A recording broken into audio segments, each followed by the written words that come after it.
We are. We are live. We are on. Are we on? Yes, we are. Yes, we are. Welcome, guys, to the second episode of the GFire podcast.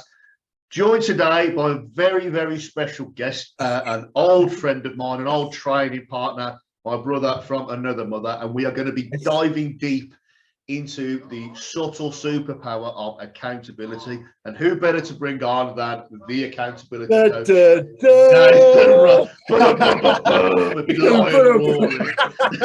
You know what's really funny? Like, I felt like we could have just chatted for about half an hour before this. Yeah, we've got like a history of like mentalness. But yeah, so, number one, I appreciate you having me on your podcast. We go way back, man, from the powerlifting days to strongman days, and I feel like we've watched each other as we've gone through the years progress in business, in our own families and stuff like that. So it's really good to have me on board. So so accountability, I am the accountability coach. I'll tell you a bit about me. I know you know, Matt, but for the people that are watching, they won't know. So history, I got into strongman. I started doing strongman at the age of, I started lifting when I was 18. Everyone starts with the dumbbells with Argos and all that sort of thing in the bedroom. Those cement-filled ones with the plastic collars. Them grey bad boys with the York bench. That couldn't hold nothing now, but still. I started doing 100 press-ups and all that crap in the bedroom. Moved to, for those of you who are from Solihull near Birmingham, there was a place called Norman Green, which was like an athletic centre. So I went to the gym there. Then I went to Virgin for my sins and started working, doing workouts at the commercial gym. Then I started doing the doors, met someone who was like into bodybuilding and stuff like that. I was like, yeah, I like this. But I've always liked strongman. Matt, you know, like you've liked strongman too. So we've been watching strongman from a young age with Ben Carlson, Samuel Magnuson and all those guys. And I wanted to be one of them. So I got into strongman, started lifting stuff, and to a point where I got up to 27 stone. That was me at my biggest. Man. I was going to say, there's not many people I call a man mounted, but you know, you dwarf me. You are a big guy. And then I came across where you used to train with Central Fitness. We started training together with people like Lee Marshall, blah blah blah. We had a great time training together. We had what was the guy called? Who was Jay Cutler? Hooch. I knew you were going to mention him. Oh, yeah. We had a great bunch. Thinking about it, I'm laughing. So I did that, and then I've just progressed really from that to bodybuild. I lost 7 stone in 6 months because I wanted to go from 27 stone to 20 to a bodybuilding show. So I did that. Did bodybuilding shows for a few years. Went traveling in Thailand. Fully ruptured my quad tendon off the bone. Came back here, didn't know what to do, so I thought, let's fuck it, I'll open a gym. Ended up opening 3 gyms in 6 years. COVID hit, went fully online. Now I'm accountability coach, where I'm fully online helping people, holding them accountable to get the job done in fitness and health. Amazing, absolutely amazing story. And like you've said, watching the sort of progression, you know, for those guys that are watching, you know, we've seen each other sort of go from when I first met Nathan, he was this gargantuanly heavy sort of whatever it works out to be 370-pound guy, you know, and then you went through that amazing transformation, didn't you? And it was like you lost like close to like 80-90 pounds in a short. It was 100 pounds in 6 months. 100 pounds, yeah. So 100 pounds 6 months, yeah. Tell us, you know, how the sort of methods you used to do that. I mean, obviously we know there's going to be changes in your training and your diet, but where was the shift in your mindset to do that? What was really clicking? It's funny you say that, because I was having this conversation with I onboarded a client today. He'd been watching my story, and we would talk about mindset, because I always think like we're two different people. I talk a lot about mindset, emotions. You talk about biometrics and all that sort of thing, and how the body functions and works. So as a team, we're quite good together. Yeah. So I was chatting to this guy today, and in order to lose that 100 pounds in 6 months, I had to have a purpose, man. I had to have a reason and a strong purpose that I could focus on every day. Now, I'm not saying that the purpose is enough to get you out of bed all the time and enough to do this, but at that time, I nearly had a heart attack. So at 27, I walked into my friend's gym over in Coventry called Body Effects, and I was red-faced from high blood pressure. I couldn't walk properly. Every time I put clothes on, I felt uncomfortable. I was walking upstairs, getting out of breath. My daughter, I couldn't play with my daughter and stuff like that. I didn't want to be that guy. I didn't want to be that fat guy that just literally didn't really care about himself. I wore baggy clothes to hide myself. Yeah, I was strong as fuck, but I was fat as fuck as well. Yeah, you know what I mean? And I did not want to be that dad, that husband, that man, that father, that friend, or anything like that. And so one time I went to my friend's gym, and my friend said, "Mate, you look like you're gonna have a heart attack." And I was like, "You know what? I've got to change this. There's something has to change." And I know you were the same when you went to hospital. Yeah, same, very same thing. It was that. Yeah. It's a scary thing, and it's something that I know both of us talk about so much when we're putting posts up and stuff that people don't sort of realise. It's like your health will become your priority if you don't look after it. It's not a case of if, it's a case of when. Yeah, it's a case of when. It's like you cannot keep taking from that investment account that is your health. You will run dry. One day it will bite you in the ass. And at the time I was 28. Now that's fuck all. I was 28, fucking 27 stone. And did I want to die by 30 from being overweight? Okay, cool. I was strong in the gym, but I looked like a bag of shit. Yeah. And so for me, my purpose was not to be that guy, not to be that man, not to be that husband and wife and blah, blah, blah. And however you want to see diets, however you want to see nutrition, however you want to see what works and what doesn't work, and looking for the special remedy, find what works for you. And find what works. And so for me, going against all the grain and what I teach now and all these sort of things, I did keto. Because for me, it fitted how I worked, it fitted my body, and I literally just ate. And saying keto, I did my own little thing about keto, where it was more protein, medium fats, no carbs. Okay, high fats, medium protein, no carbs. So I just twiddled the two macros around. I had lots of meat, peanut butter, fish, seeds, peanuts, all these sort of things, and then just dropped down all my carbs down to basically traces of carbs. And it worked. It was great. Yes, it got my 7 stone off in 6 months, but it wasn't sustainable. Yeah, sure. But it needed to do what we did. So mentally, I just had a purpose. And I think now, looking back, you forget what you've triumphed. You forget how far you've come. Yeah, 100%. I mean, when with your, I suppose with your clients, they forget where they were and where they've got to. And you have to. Yeah, absolutely. I mean, I've had someone springs to mind that I'm chatting to him tomorrow actually, and it's the point of one of the circuits we do. He the whole thing he wanted to look towards was his performance levels, and what we were doing at the start was almost an insurmountable task, and now he's well beyond that, and that would just be a warm up to him. And it is that sort of principle, but it's that click in your head, and I think it's the real key, isn't it, where accountability can really help us because he's ticked the boxes, because he's stayed accountable and done what he's needed to do going along. It's just become a habit, and then you don't even realize that it's getting easier and easier and easier because you're driving yourself further and further. You realize what you're now doing is so far in advance of what you want to become. It's like any job, anything we do, isn't it? You start off and you're like a lost child. Well, how do I do this? How do I do this? And then you just get better and better. And I think you mentioned the word accountability, and that's why I chose to become the accountability coach, because COVID happened 2020. I sold my gyms off because I couldn't be bothered with the whole opening up thing and closing thing. And I had with my 3 gyms, I had like 800 members in between them all. And I thought, how am I going to serve them? How am I going to do this? Blah blah. I was doing like 100 hours of personal training a week. And that was suddenly gone, and I was like, how am I going to do it? And I thought, you know what, let's go online. And everyone transitions online, but I wanted to give my clients something different. I wanted to say, right, because let's be real, if we're really honest, and I'm sure you'll agree about that, when it comes to fitness, we actually know what we're doing most of the time. 100%. Most of the time, we can go on YouTube, we can get the workout, we can get the free diet plan off Google, we can go to bodybuilding.com and get the workout to make us stronger or fitter or healthier. We can all do that. We can get that. It's for free. So really, the bottom essence of it is we all know what we can do or what we should be doing. The thing that everyone lacks the most is self-accountability.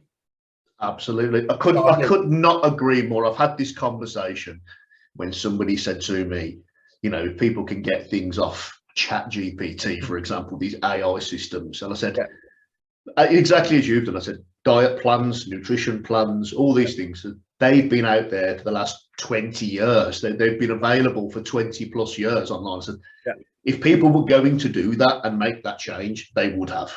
Yeah, they would have. And yet so many people aren't, because of exactly what you've just said. They don't have the accountability or the structure.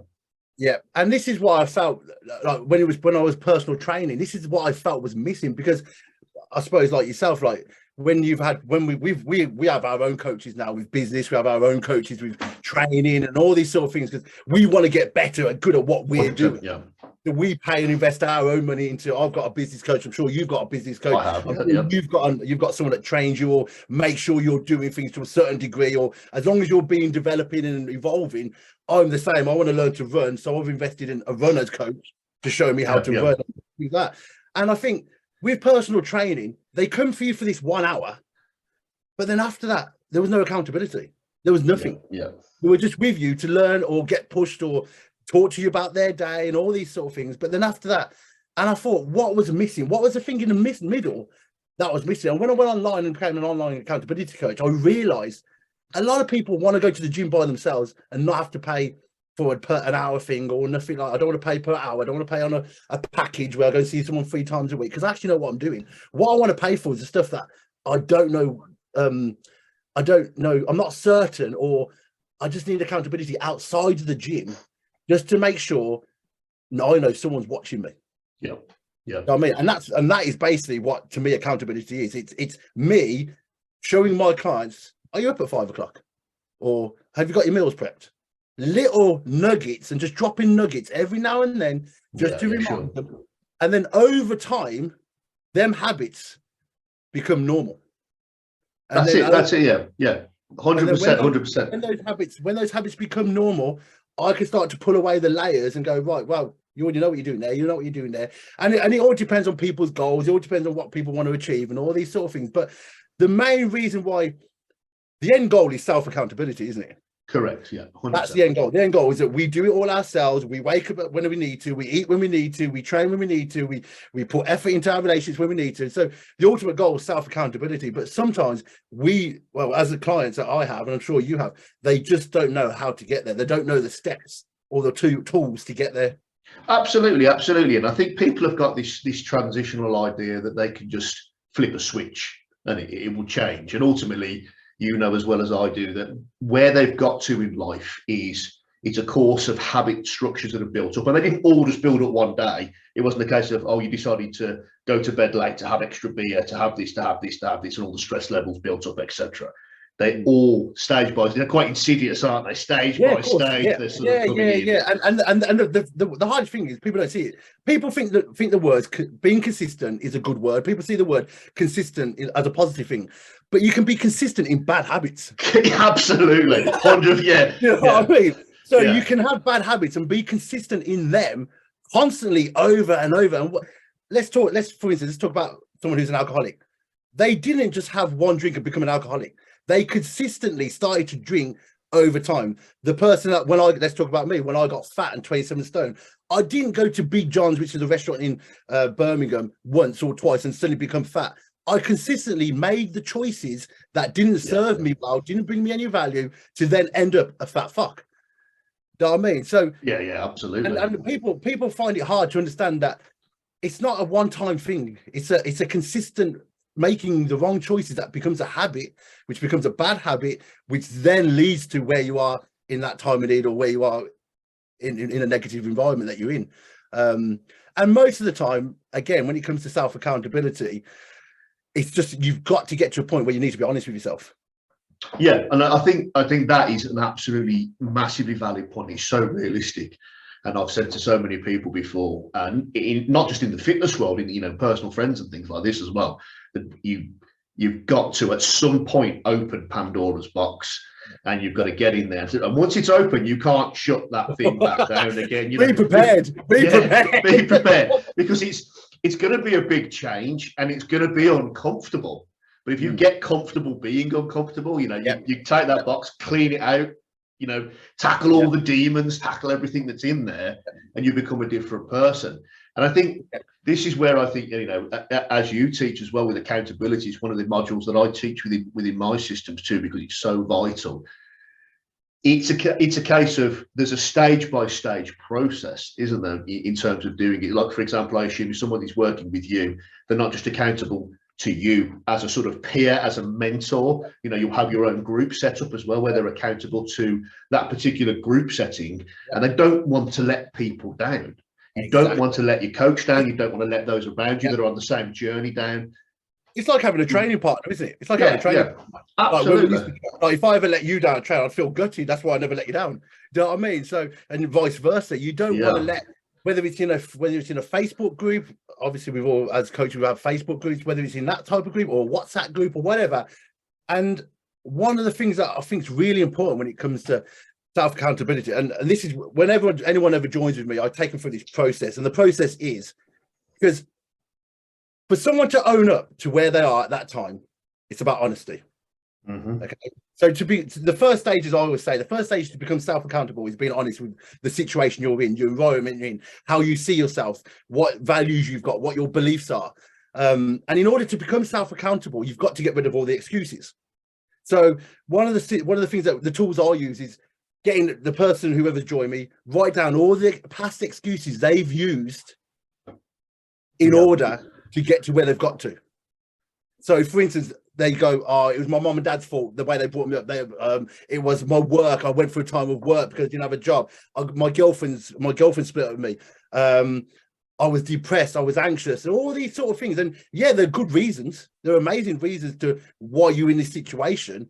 But once you see it on pen and paper, and once you've written it down, and you actually acknowledge it, then you guys say, then you have to ask the question: so who's going to get you out of that situation? Yeah, absolutely. I mean, these are gold. This is gold that's coming in here, guys. If you do have any questions as well, just let me know. You know, guys, drop anything in for us. But I think that's so true, because I think when you get that sort of reflection on yourself, and you go, yeah, okay, you know, the choices I've made, X, Y, Z. There's external factors that could potentially be involved. All you can do is choose how you respond to an external factor.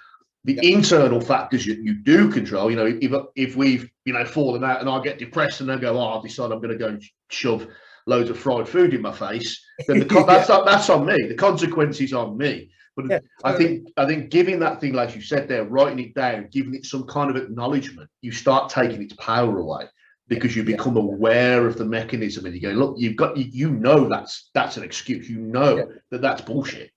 What are you going to do about it? And let's be real, if it's not an excuse, and let's say you're going through anxiety, let's say you're going through depression, which isn't a massive, it's reality. People go have mental health. Let's say it's not an excuse for anxiety you're going through. You can still take ownership of that. And you can still say, and one of the things that I teach is action overcomes anxiety. Yeah. So, okay, let's say you suffer with anxiety and you've suffered with it for a long time. What actions have you taken to try and overcome it? And most of the time, I'll be real with you, the answer is I haven't done much. I've dwelled on it, I've wallowed in it, I've succumbed to it. And when you start being honest with yourself about actually anxiety and what you've done to try and beat it or try and do things, you've probably had a little effort, or you've probably thought about doing things. But when you actually think about, if I did this, and this action, then I'd probably make myself get out of it in a slow process way. People don't see it like that. People just, when it comes to excuses, sometimes, like you say, the environment, lots of things can hold us back. Lots of things can not be an excuse. It can be someone's reality. But there is always a way out, always a way out. And it's down to us, or us as coaches, to help people see the way out. 100%, 100%. I think that's so true. I'm going to just on here, but this will work. See if I can just share this very briefly, because this just highlights exactly what. Can you see that on there now? Yeah, I can see that. Yep. Yeah, hopefully everyone can see that on there now, guys. This is literally what Nathan was just talking about, because your beliefs and thoughts up here, this is based around your anxiety levels, why you're getting that action, and that will generate a set of feelings. Now, the only way to change the outcome around here, which then feeds into your anxiety, is this word down here that he's just mentioned. Action. That is literally the thing that will change the result, which will change the underlying structure. So without this change down here, without the action changing, you will never change the result. And because you're not changing the result, you won't change the anxiety, and you'll still get that feeling of wanting to stay hidden away for whatever purpose, or reaching for those bad habits. That is what you can control down there. So that's just a bit of a visual demo for you. And leave that. You know what? It's an interesting thing, Matt. You know what's really interesting? Okay, so you have the anxiety and it comes to feelings, and then let's say you start taking action. Okay, let's say you start taking action and then you start seeing results. It actually, you could say it backfires for you, but in a good way, because once you start taking action, you start seeing results, that gives you belief in yourself. And that starts to empower you. That starts to empower you then. And that creates a different mindset, which is thoughts. So then you have different feelings. Correct. Yeah, absolutely. You know what I mean? Absolutely. So the moment you start doing the whole thing of action, I'm going to start taking action, it starts creating new results, which empowers you and gives you self-belief, which then gives you a different type of mindset. That then starts changing your feelings, which then starts changing you even giving more action. And it just loops and loops and loops. Absolutely. To a point where you're just like, who the fuck was I? Yeah, I think that's the key, isn't it? You know, this is what I very often say this to people. I say when we're in a time of stress or in a time of, you know, crisis or anything like that, you know, it's we have this, we shut down our brain. So we've got this anthropological, oh my God, there's a bear in front of us. Except these days, it's not a bear. It's you've got a bit. It's not a T. What do you mean? It's not a T-Rex. It's not a T-Rex coming at you. Stand still. It's got small arms. That's it. Yeah, push-up contest. No. That's it. You might go down in snowball, Matt. Because I was going to say this is just what we're like, guys. So you know, this is the real us. This is what we're like as people. I'm starting to cry on this side. It's funny. You know, we'll start doing the Jay Cutler workout with no, let's not. Let's not bring him into this. Let's move on. Yeah, being professional. Yeah. Once you've got that sort of idea in place, and you are, you know, you realize you've got that sort of perceived threat, you'll default back to your habit structure, won't you? You'll go back to it's not even a conscious thought. You'll go, I feel depressed, so I'll reach for the Ben and Jerry's, or I'll go to Big John's, or I'll do this, or I'll get a bucket of KFC, or whatever that be. But as you've just said, you start changing the results to things, and you start getting that underlying feeling changing. Your habit structure then changes, and you go, I feel stressed. I'm going to go for a walk and put an audio book on. I'm going to go listen to a podcast. And all of a sudden, your habit structure is then leading you towards where you want to be. Yes. And that's where you've won, isn't it? That's immediately where you go, that's the magic there. That's the sort of, that's the golden ticket. You know what the scary thing is, Matt? You know what the scary thing in all this? Because we can change, we can create new habits, and we can do lots of things. Now, I work with a lot of clients that are wanting to give up alcohol. They see it as it doesn't bring them value. They drive past home and want to get a 6-pack of cans or whatever, blah, blah, blah, blah, blah. The scary thing about habits, and this is why you have to keep on top of your good habits, because there's a saying that we've all heard, old habits die hard. And you know what? I personally believe, and I personally have seen, I don't think your old habits ever die. Okay. Yeah. I don't personally believe your old habits ever disappear. It's like weed in the garden, isn't it? It's like, they're going to keep coming back. They're going to keep coming back. You're going to keep getting those emotions. You're going to keep getting that want, that addiction, that feeling of what it was like. My addiction was fucking food. And I always joke about, I'm the fat guy. I'm in a fat person's body. Because yes, I've got great habits where I'm disciplined with my food. I eat 5 meals a day and blah, blah, blah, and all that. But every now and then that fat man comes out where the cake is, or where the cookies are, and I could easily devour a pack of Maryland cookies, just like the alcoholic or someone that wants to give up. The sun comes out. I remember you eating a pack of marshmallows on a night. Yeah. Yeah, or Haribo, you know what I mean? Like, and it's just like when the guys always say, like, they've habit hacked their alcohol or their drink problem. They know they don't need it, they don't drink, but when the sun comes out, when the beer garden's calling, that old habit can quite easily creep back in. And so this is why it's so important that you keep on top of your good habits every fucking day, because the moment you back off your good habits and the consistency of being in your good habits, it's when you take your eyes off it. And when you take your eyes off it, that old habit will snake its fucking ass back in, and you fucking down the pub, or you're eating chocolate, or you're doing this. And there's a guy called Zig Ziglar, and he says motivation's like bathing. You have to do it every day. Do you know what I mean? And it's the same thing. Yeah, it's the same thing. You can't just think you're motivated and that's it. You can't just think you've got a good habit and that's it. You have to do it every motherfucking day to keep on top of it. Otherwise, it will you will go back to old habits. It's like a financial investment, isn't it? It's a case of you only get that sort of compound interest. If you keep taking away from it, you're effectively chopping away at it, but you want to keep it putting in there to earn more and more from it. And I think what's brilliant in what you've just said there is that kind of realization that people may get from this, that when you're in a time of stress, you'll default to a bad habit. But that is also very true when you're in a time of celebration. Yes. When you have the top end and bottom end of things. It goes back to like Rudyard Kipling. If you can meet with triumph and disaster and treat those two imposters both the same, it needs to say that 5% at that end and that 5% at that end. It's like, oh, I've just whatever, done a business deal, or people will do it. I've just lost some sort of milestone. I've lost 25 pounds. And then they'll go on a bender and they'll start, shoving down bottles of wine or cake or something. And he's like, well, it's not 25 pounds anymore. Is it? All of a sudden, that triggers, and that will trigger then, because we all know, don't we? We all know if you have a bender, or if you have a bad day, that one day can turn into 2, can turn into 3, can turn into 4, very, very quickly. You know what I mean? So, and it's one of the tools that we use in my accountability academy. Like, we have a thing called the power hour, and we have a thing called the shutdown system. And the power hour is you've got to do the first thing that you do in the first hour of your day sets you up for the day. Yeah. And the shutdown system, the first thing you do, the last thing you do at night, before you go to bed, will set you up for the day as well. You know what I mean? So we have all these tools that we use because we know as soon as you get up in the morning, I'm not being funny, and I know you're the same, Matt. We ain't fucking motivated. Okay. Oh God, no! We're not there jogging on the spot doing 50 push-ups and we're in our so fucking, many times like, I don't want to go and train. I'm like, but I've got the thought of going, have a couple of 100 kilo on my back. That'd be nice. You don't get out of bed with your sweatband on and your fucking vest on, and you're like, I'm good to go.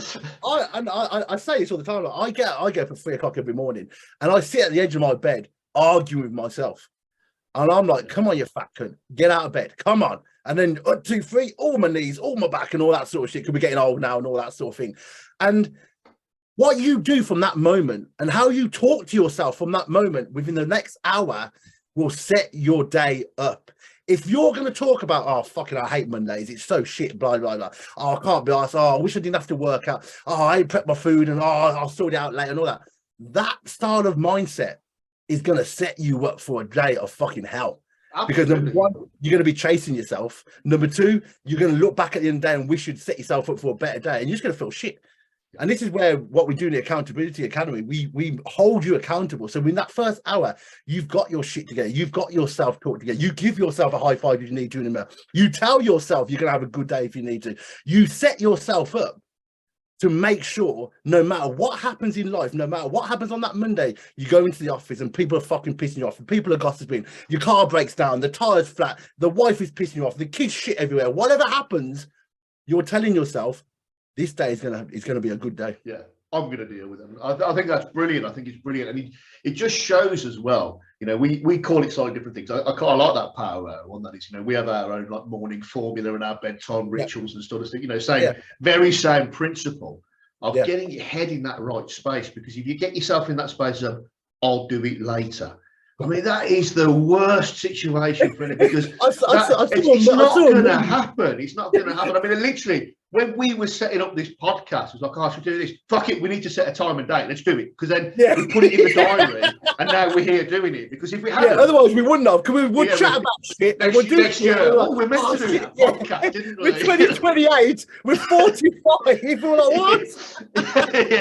Just them gnarly old men. Sort of Listen to us, bitches. We know what we're talking about. Yeah, absolutely. And it really is, isn't it? It's about taking that action. And I think, it takes me always back, and I love the quote, and it's one of my favourite quotes, phenomenal athlete as well, from Mike Tyson. And it's about success, and it's about, he says it's doing the things you don't want to do as if you love doing them. Putting them into that sort of, I hope I haven't misquoted him there and he comes after me, because I really that. Hope he doesn't beat you up on an aeroplane or something. Believe me, I would not be there throwing things at him. I'll probably try and get a selfie or something, but that'd be if he gave me a look at this man. Matt, you take the piss out of him with his lisp. You take the piss out. You know what? I'd just be there with a big shiner afterwards going. I know what you're like. Yeah, professional. What's up, mate?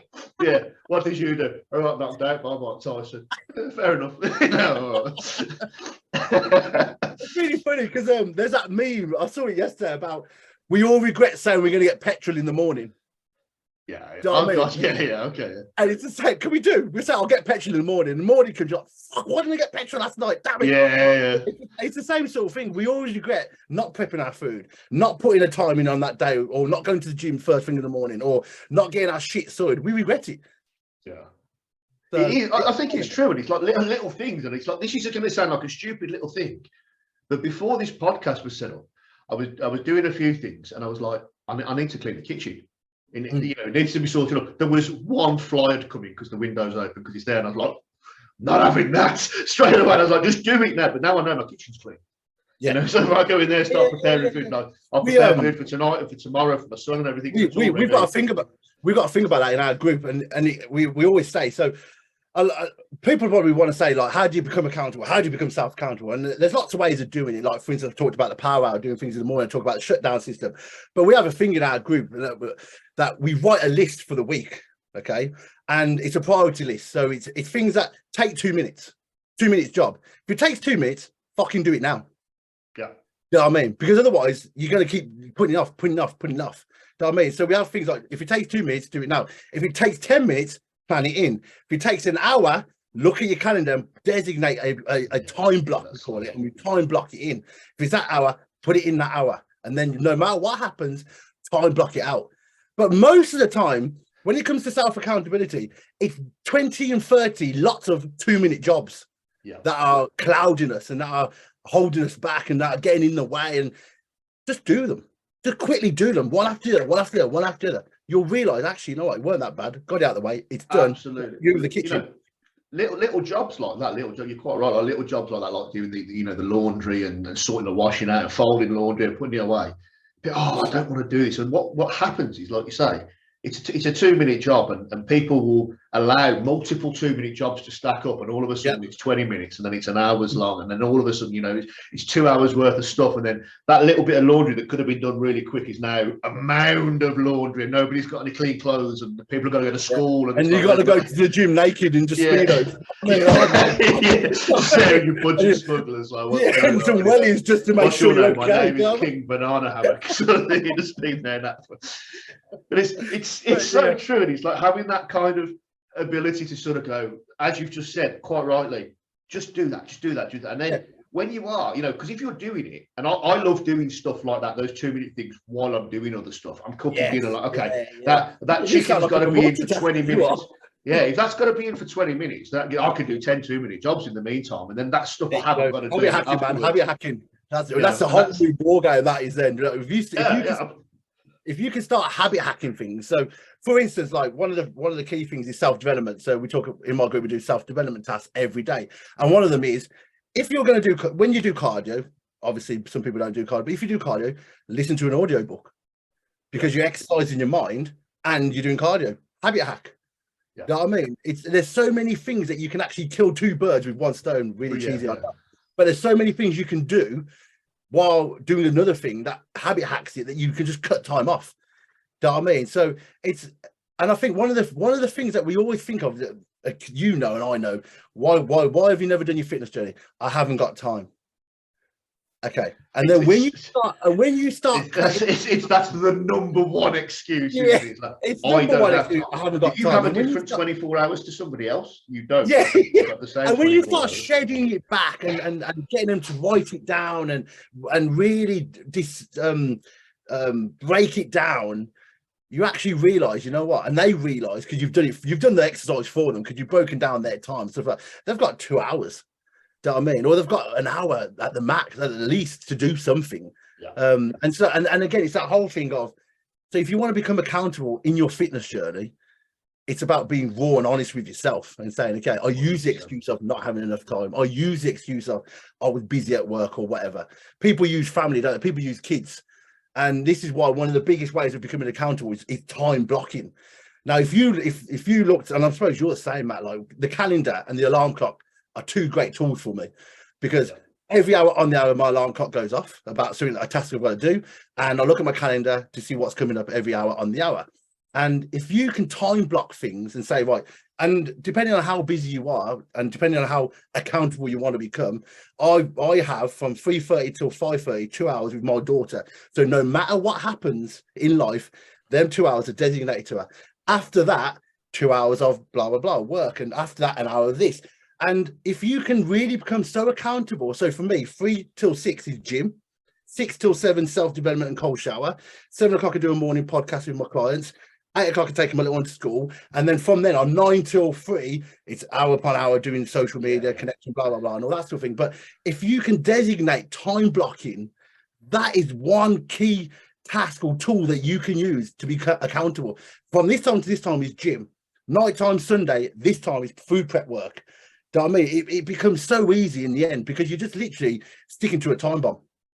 Absolutely, I think what you've just touched on there is an old military trick we used to use. You know, they used to have the 6 Ps, and it was poor planning and preparation leads to piss poor performance. You know, that was what they used to say. So it was a case of, if you've got things to do, you've got a choice. You know, you can talk about doing them and you can plan them, but you've got to execute them. You've got to execute them. You know, and obviously things in the military are time sensitive. There's a way. You know, there's an ideal time to have an operation because of the way the light is. You know, it's harder for them to see you, so you're going to use a certain time to do it. That's very time sensitive.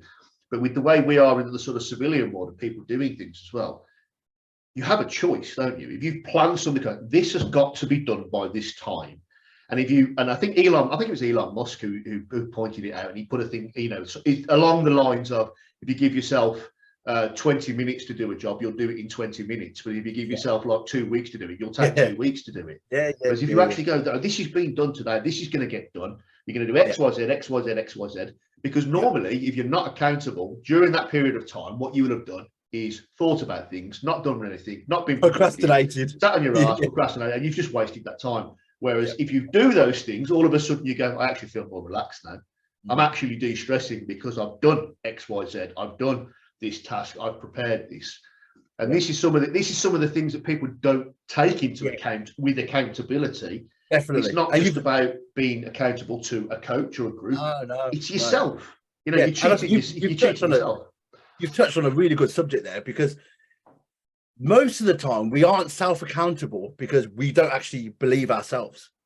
So, and what I mean by that is we have lied so much to ourselves because we've said we're going to do something and we haven't. And what happens then is we become liars to ourselves. So we don't actually trust our own word.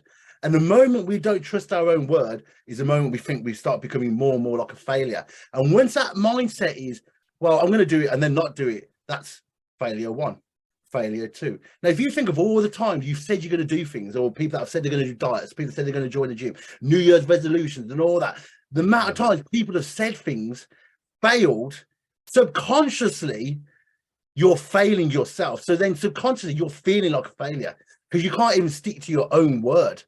And if you can't stick to your own word, where then is that self-accountability? You're never going to have any. Absolutely. And it's weird, isn't it? Because you get into that habit. And I love the way you've sort of put that, because it's, you know, one of the things that I work with people, I always say there's this little voice, you know, I've done this so many times, that little voice is saying, well, what's the worst that can happen? And you trust it because it's you. It's your little, you know, as some people call it, like the little bitch voice or the evil voice or whatever you want to call it. But it's that little, you'll do it tomorrow. But like you said, you know you won't, but you're justifying it because you might not see a massive impact initially, but you do that enough times and all of a sudden you go, oh, you know, this shirt doesn't fit me, this dress doesn't fit me, whatever. And you sat there with the belly and you're not happy and you're, oh, I feel shit about it. I don't feel good. I don't feel sexy. I don't feel, you know, whatever it be. That's on you. You're the one that hasn't taken the action on those. But nobody has force fed you that food. Nobody has forced this upon you. And there's a great book called the Chimp Paradox. And if you want to know more about like what me and Matt are talking, just go and read that book, because what Matt's explained to you, it's all about the inner chimp. That little voice in talking to you about the negativity, the things that you said you're going to do, and the mindset. It's all about the inner chimp. So go and get that book and read that, or listen to an audio book, because it's a great book. Fantastic. Yeah, there's another one. You've just reminded me of something as well. There's another little. Have you ever heard of the? They used to have there was an example they did about the way we program ourselves, and I think this is very key to accountability. And I covered this recently on a live. that you'll get, guys like us will laugh and joke about things, but obviously we've got that level of accountability that we've built up through our own failures and not being happy. Yeah, totally. But what people do is they'll get into groups and they'll actually justify, oh, there's too much blood in my alcohol system, oh, well, I'm having another healthy diet, it's a picture of a bucket of KFC or something like that. And they're trying to they're using humor to try and cover up the fact that you're basically poisoning yourself. You know what the biggest one for that? You know what the biggest one for that is? Go on. Fat people. Yeah. And I'll be like, because I was fat, so I can say this, okay? But I can use that. I can use that. Like I can do black people's jokes because I'm black. But yeah, the biggest one is people making fun of themselves because they're fat. Yeah. You know what I mean? And oh yeah, whoa, I've got a 6-pack, and they bring out the cans of beers and all these sort of things and stuff like that. It's dehumanizing and actually demoralizing you as a human, because reality, if you could speak to them in a reality check, they'd want to do something about it. Yeah, they're not happy. They're not happy. But in order to not think about it and act on it, let's make it into a joke. So people love me because I'm funny, not because of the way I look. You know what I mean? And it's a great defense mechanism that as humans we've learned. If we're insecure about something, we'll make a joke about it. It's the first thing, isn't it? Like they'll use it as a sort of tool for bullies in school, weren't they? Like if someone was, when I was in school, I was into, I was into the Arnold Schwarzenegger magazines, the bodybuilding and stuff then, and it was like, oh, Griff's a bodybuilder, he's a bodybuilder, and I used to get so offended and bothered. It's just like, and then when I started going, I am. Fair enough. I quite like that. Have you seen these guns? Yeah. Yes. And then all of a sudden, it takes the power away. But we apply it incorrectly. Yeah, we think that that's the sort of universal blanket truth, and we apply it to this, and then we'll attach all the other excuses onto the side of it. It's because of stress. It's because of this. It's because of this. It's like, well, you're going to be more stressed if you've got poor health. You're going to be more stressed if you've got poor health, your sleep patterns out of whack, you're not feeling comfortable about yourself. Immediately, you've unconsciously created a great stress level. What are you doing about it? Because nobody can change that for you. Nobody can. And the pinnacle that you've just said about it is this, and this is why self-accountability. This is why being accountable is so important. People get mixed up between responsibility and accountability. Okay, so a lot of people go, oh, it's the same thing, or you've got to be more responsible. Right? They're two different things. And what people don't realize is once you take responsibility and what you've just said, once you've made the choice and become responsible for that choice, then you can become accountable to the actions taken to do what needs to be done. But until you become responsible and go, actually, I'm not happy with myself. Actually, I don't like what I see in the mirror. Actually, I don't like the environment I'm in. Actually, I'm responsible for all of that, and I'm the only one that can do something about it. I call it in my group, you're the motherfucking one, because you are the motherfucking one that can do only something about it. Yeah. No one else. 100%. No one else. And until you get that responsibility, you'll never become accountable. Yeah, 100% agree. 100% agree. And I think it's as you've just rightly said, you're making those choices, and because people aren't responsible for them, what they actually want, which is say they want to be in shape, they want to be they want to feel sexy, they want to feel attractive to their partner, whatever it is that they're sort of aiming to do, whether they want to be the active parent, whatever it is, we all want to look good, we all want to feel good. There's nothing wrong with that. It's not arrogant, it's vain, it's healthy. Of course. The moment you make that choice to go, I'll have a temporary fix, I'll have the plate of beige food, I'll have the whatever, I'll have the takeout, I'll have the extra MSG or monosodium poisonate or whatever's in this food, all this nonsense. Don't take my Haribo away from me. Yeah, Captain Gelatin over here.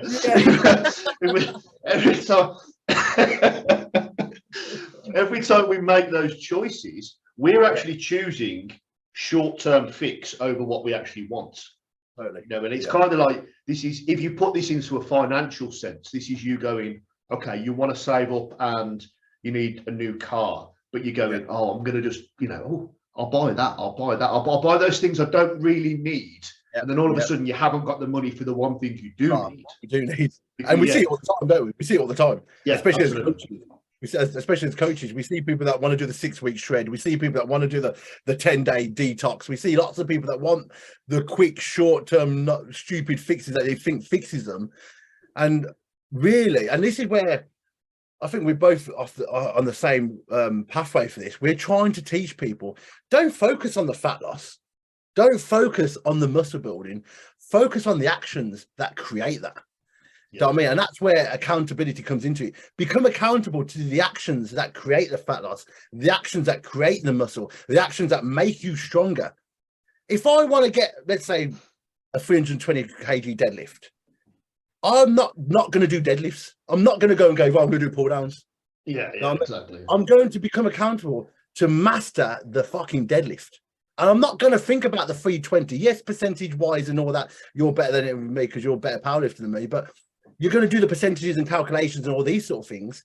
However, you're just going to fucking master the deadlift and do it on a regularly or maybe 2 weeks max week and become fucking good at it. So then in the end, you reach your 320 or your goal. Absolutely. Do you know what? I couldn't agree more. One of the phrases when I was coaching a lot more powerlifting, what I always used to tell people, always said, focus on becoming a better athlete. Yes. And the number comes as a byproduct.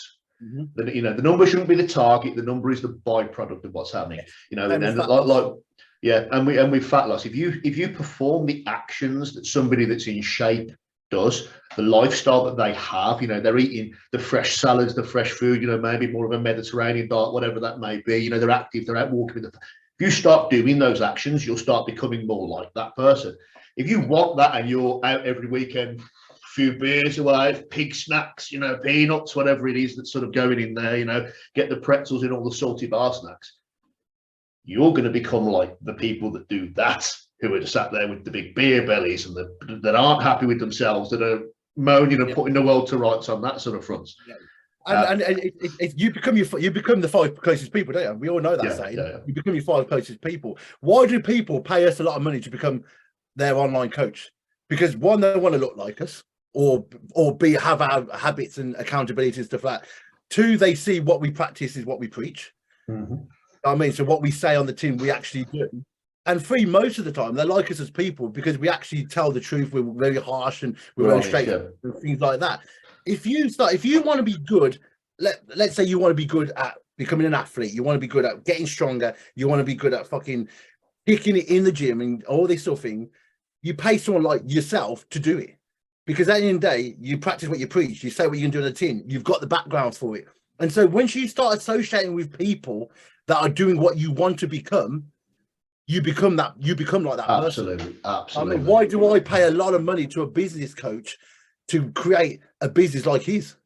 Do you know what I mean? Why do people join me? Because they want to become a hybrid coach and become accountable. Do you know what I mean? So without question. You've got to pay. I don't know about you, Matt, but my feeling is if you want to be good or you want to be the best at something, you have to make an investment. Oh yeah, without question. And that's time, money, or whatever it is, you've got to make an investment. If you want to lose fat and make a lifestyle, you invest in people like us. If you want a 10-week a 10-day detox and become fat at the end of it, cool, carry on. But that's exactly. That's a quick fix.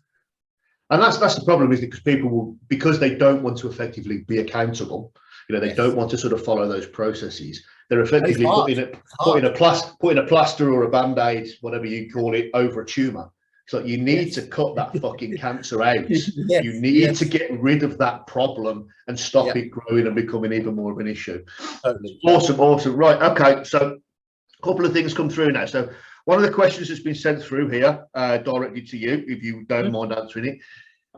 How would you go about, from somebody who started from scratch, they're in that position of pain, they're not comfortable with themselves. What are your key first steps to becoming accountable?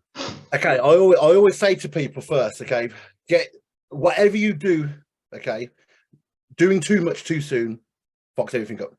Okay, because you can't stick to it. If you're on a playing seat where you've never done anything before, so one of the first things I always get people to do is just eat 3 meals a day. I don't care what it is. I don't care how many macros it is. I don't care how many calories it is or anything.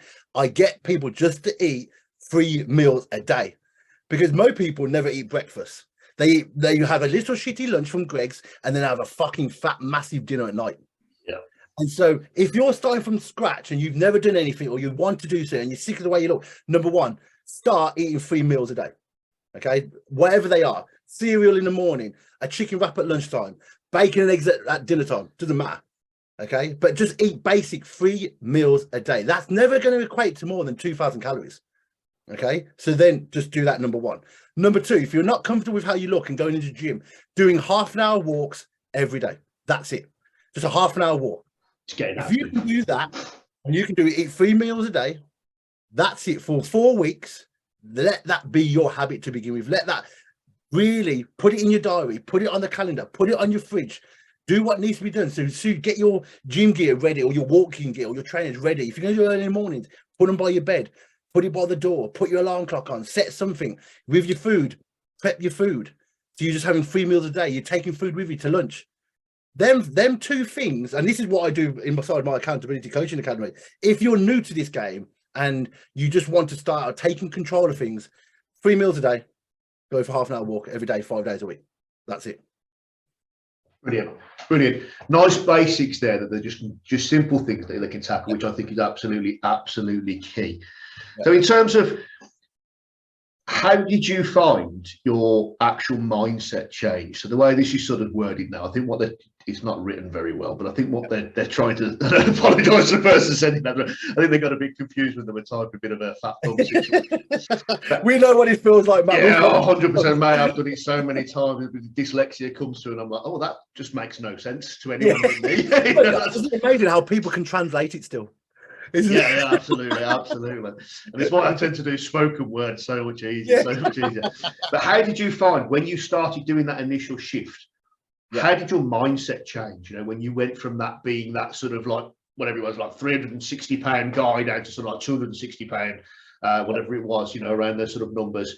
How did that sort of internally change your sort of mindset towards things? I get this asked a lot of time by people that want to join me and stuff. And this is how I explain it. Okay.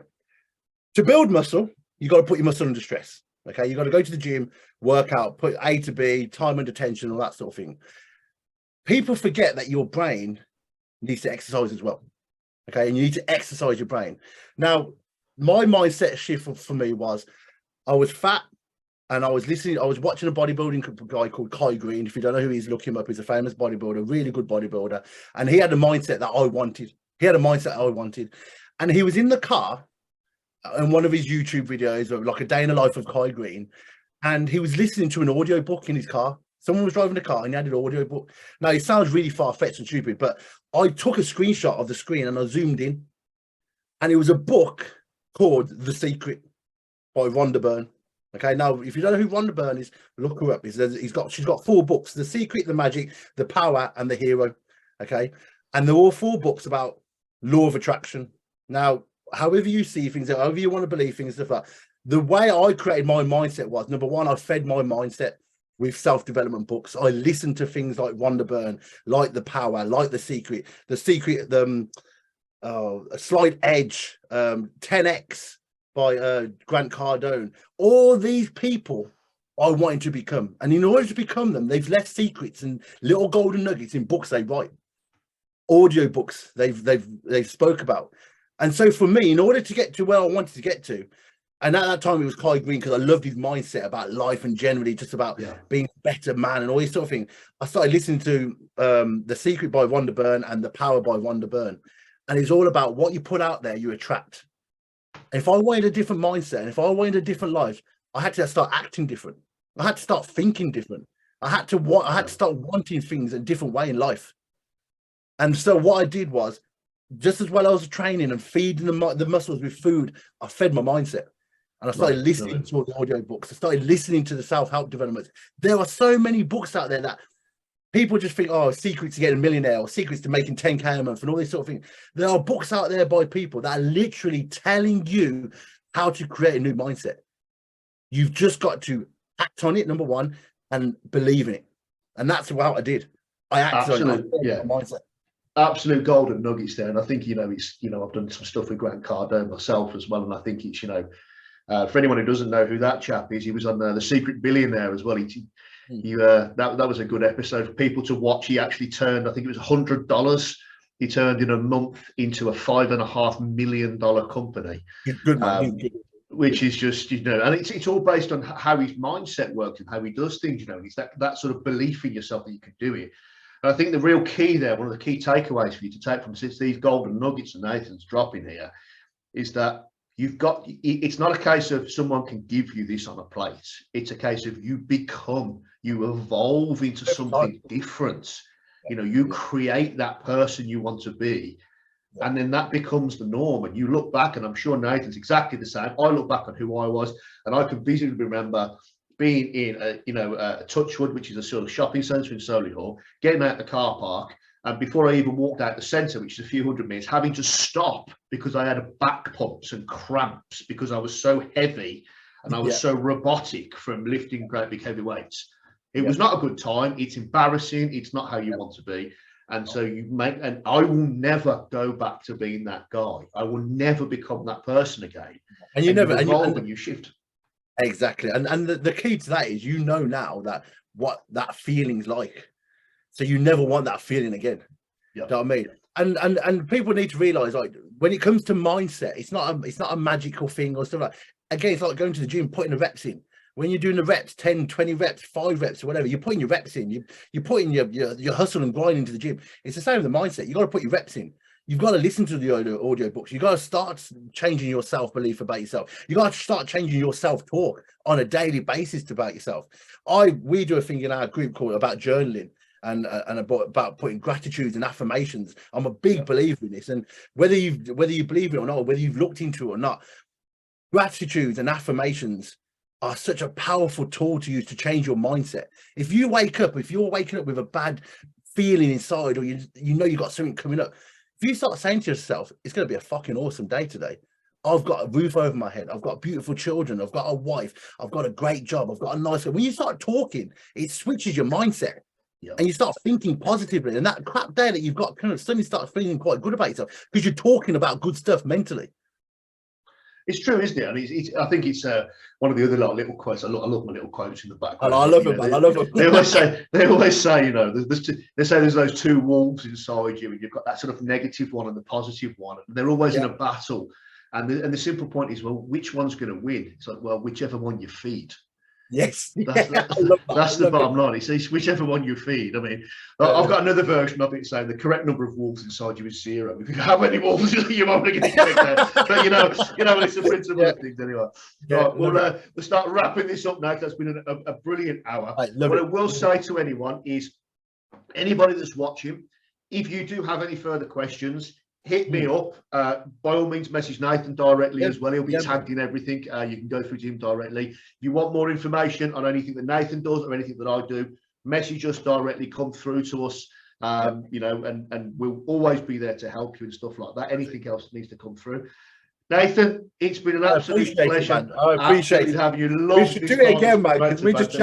We will get together again at some point, and we will be accountable for it. And we'll put it in the diary. Thanks, man. I appreciate your time, Matt. Thank you. Awesome, buddy. You take care, my friend, and thank you for joining us on this one. Take care, my friend. Bye-bye.